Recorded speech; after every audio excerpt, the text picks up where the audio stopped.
En este tercer encuentro de la serie de devocionales llamada Nada me faltará, basadas en el Salmo 23, el título del devocional de hoy es Sigue al Señor, título que surge del texto en el verso 23:4 que dice: Aunque ande en valle de sombra de muerte, no temeré mal alguno, porque tú estarás conmigo, tu vara y tu cayado me infundirán aliento. Qué fuerte que es este cambio en el Salmo 23. El salmista parece encontrarse como en un punto negro, una nota melódica oscura que trae sensaciones que son difíciles de confrontar. Cuando uno lee el verso 4 ya no encuentra a David describiendo a Dios como un pastor. Aquí el salmo toma un vuelco semántico y se vuelve más personal. Escuchamos al salmista hablando directamente con Dios, afirmándose en confianza tú estarás conmigo. Y mientras avanzamos en este mundo de ovejas en manos de este inmejorable pastor, nos preguntamos por qué entonces este valle de sombra de muerte. ¿Qué significa esto? ¿Qué es lo que nos trae hasta aquí? ¿Por qué atravesar este valle? ¿Podría evitarse? En principio, la traducción parece proponernos un periodo de tiempo sombrío y peligroso.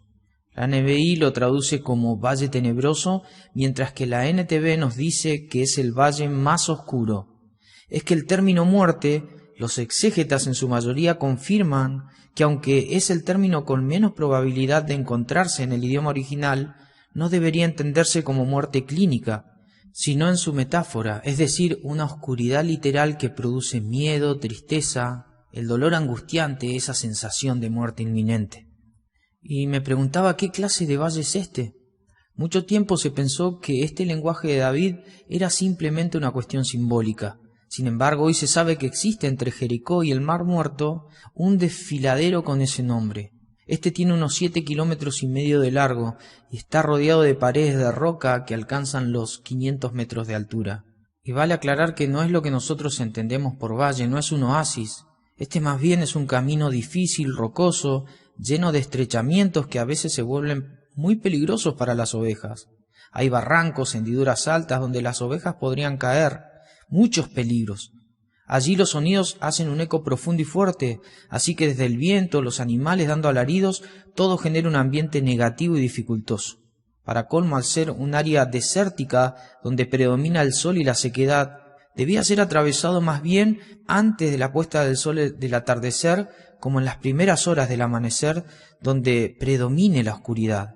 Así que era muy común que las ovejas pierdan el equilibrio y otras desbarranquen hasta quedar suspendidas entre dos piedras. Aquí, en este primer caso, el pastor usaba el cayado no solo para redireccionar a las ovejas y evitar la caída, sino para levantarla en el caso de que haya caído. Aún así había todavía algunos peligros por sortear, como jaurías de perros salvajes escondidas entre las cuevas, que atacaban, y para eso el pastor, en este segundo caso, usaba la vara como un garrote de madera, cuyo extremo tenía una bola llena de pinches metálicos para golpear y ahuyentar a estas fieras y proteger al rebaño.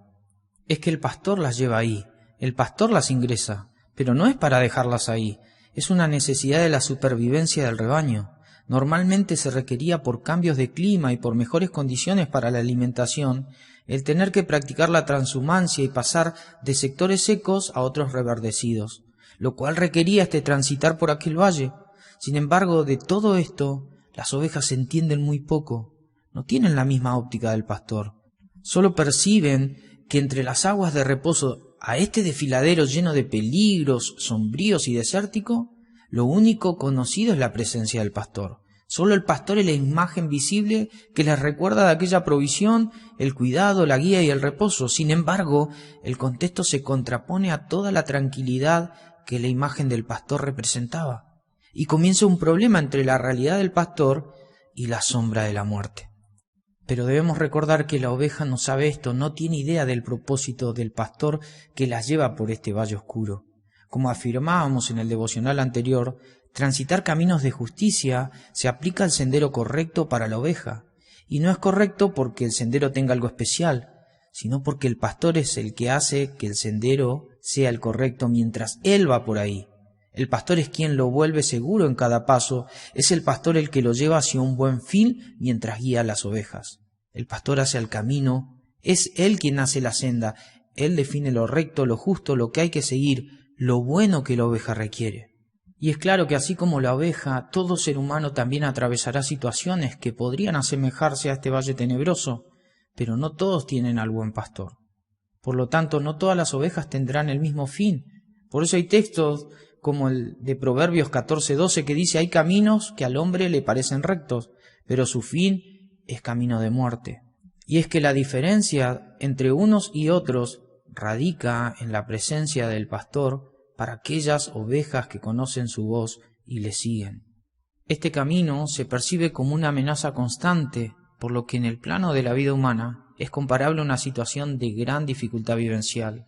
Y en nuestro caso, siendo seres que percibimos la realidad por nuestros sentidos, es muy común que aquello que nos ocurre nos movilice desde las emociones. Es natural que sea así. De hecho, las ovejas, a causa de lo difícil que era recorrer este sendero, ante la oscuridad, el frío, la altura, los desfiladeros y aún los ruidos amplificados por el eco, todo eso generaba que la oveja se pierda y casi no levante la vista para seguir al pastor, quedando atascada en algún lugar, detenida en su marcha. Algo significativamente similar ocurre en el hombre cuando aquella instancia difícil que transita activa su sistema emocional y lo vulnera, lo inestabiliza y lo detiene. Y justamente esto sucede porque, como la oveja, la situación impide que veamos al pastor. Hermanos, quizás en mayor o en menor medida cada uno de nosotros esté atravesando algún proceso de cambio doloroso, angustiante. Quizás estuvimos esperando algo con ansias y cuando menos nos dimos cuenta estamos envueltos en una sombría y oscura realidad, donde progresar es tan difícil que emocionalmente sería más fácil detenernos y desistir. Con mucho temor al Señor quiero decirte que Dios no te ha colocado en ningún valle sombrío para dejarte ahí. La imagen del buen pastor que da su vida por las ovejas, allí en Juan 10, se extiende hasta tu experiencia en el aquí y el ahora. Por tal motivo, aunque el camino se preste para contrarrestar todas las verdades que sabemos acerca del pastor, el salmista nos llama a movernos según las convicciones que tenemos en él. Movernos según convicciones me hizo recordar a esa frase que dice: le pedí a Dios un milagro y Él me dio un plan. Le pedí a Dios que me saque de esa instancia y Él me respondió: sígueme. Y no hay mejor forma de seguirle que basados en una convicción. Y una convicción es una creencia personal de que algo es verdadero. Y al ser tan personal, estar tan arraigada en la profundidad de nuestro corazón, que entonces produce en nosotros una transformación, ya sea en nuestro sistema de valores, en nuestra voluntad y aún en las motivaciones que tengamos. Se conoce una frase de uno de los pilares del Seminario Teológico de Dallas, el pastor Howard Hendricks, quien dijo que por una creencia uno simplemente puede discutir, pero por una convicción uno está dispuesto a morir. Porque justamente las convicciones forjan lo que somos y, en definitiva, para bien o para mal, somos aquello que nos ha convencido. Y en este salmo encontramos tres aspectos que buscan fortalecernos en medio de aquella instancia que sea apremiante para nuestra vida. Así que David comienza diciendo: no temeré mal alguno. Y la primera convicción que surge de esto es: no temas. Y esto suena extraño, porque el contexto nos empuja al miedo, a la confusión, a un dejar de seguir al Señor. Y no sé si lo pensaste, pero la certeza de estar bajo presión extrañamente convive con la incertidumbre de no saber lo que sucederá. Y esto es pesado para el alma. Sin embargo, el salmista reconoce en el Salmo 56:3: en el día que temo, en el día que tengo miedo, que es tan natural, yo en ti confío, yo en el Señor pongo mi confianza. El miedo es parte de la experiencia, pero no somos llamados a ceder a la presión que éste ejerce en nosotros. Somos llamados a no temer mal alguno. Aunque cada paso sea en debilidad, cada paso será un aprendizaje de fe que confíe realmente en el Señor. La preocupación es temor a lo desconocido, ¿cierto? Y el temor es básicamente fe en cosas equivocadas. Es una convicción en que lo que te toca o nos toque vivir supera con creces el poder transformador que Dios tiene. Por eso el llamado es a confiar en el Señor, porque es la confianza en el Señor la que nos va a ayudar a no temer. Pablo escribe allí en Filipenses capítulo 4, versos 6 y 7, por nada estéis afanosos, si no sean conocidas vuestras peticiones delante de Dios en toda oración y ruego con acción de gracias. Y la paz de Dios, que sobrepasa todo entendimiento, guardará vuestros corazones y vuestros pensamientos en Cristo Jesús. Hay cosas en la dimensión espiritual que sobrepasan todo entendimiento, no se pueden explicar. Pero aún así, aun cuando la única certeza que tengas es estar en medio de este valle, presentale a la idea del miedo un derrotador, yendo a tu cuarto y orar por todo. Decile a Dios lo que necesitas, rogale en la misma medida que agradeces por todo lo que Él ha hecho. Dios promete que su paz eterna, que no es una calma circunstancial, sino su poderosa paz, guardará nuestro corazón y nuestros pensamientos, nuestra mente en Cristo Jesús. En Isaías 41:13 el profeta escribió: porque yo Jehová soy tu Dios que te sostiene de tu mano derecha y te dice: no temas, yo te ayudo. Cuentas con mi ayuda, dice el Señor. Lo otro que surge del corazón de David es cuando dice: porque tú estarás conmigo. El valle de la sombra de muerte se siente como un estado de abandono, es así. Produce la sensación de que Dios no está, que el pastor se fue, que el Señor nos ha dejado solos. Pero el salmista nos llama a la segunda convicción de que el Señor estará con nosotros allí. El Mateo 28:20, la NTV dice: y tengan por seguro esto, que estoy con ustedes siempre hasta el fin de los tiempos. Al inicio el salmista nos había dicho: el Señor es nuestro pastor, nada nos faltará. No hay mayor provisión para la oveja que el pastor, la abundancia de la oveja está en él. Sin embargo, es aquí en este valle cuando el creyente es tentado a abandonar la vida de fe, las disciplinas de gracia como la lectura, la oración, la vida de culto con los hermanos. Por poco resbalaron mis pies, decía el salmista allí en el Salmo 73:2. Hermano, puede ser que estés cansado del camino. Nadie dijo que seguir al Señor sería fácil. Jesús lo dejó aclarado en su ministerio al decirnos que estrecha es la puerta y angosto es el camino que lleva a la vida.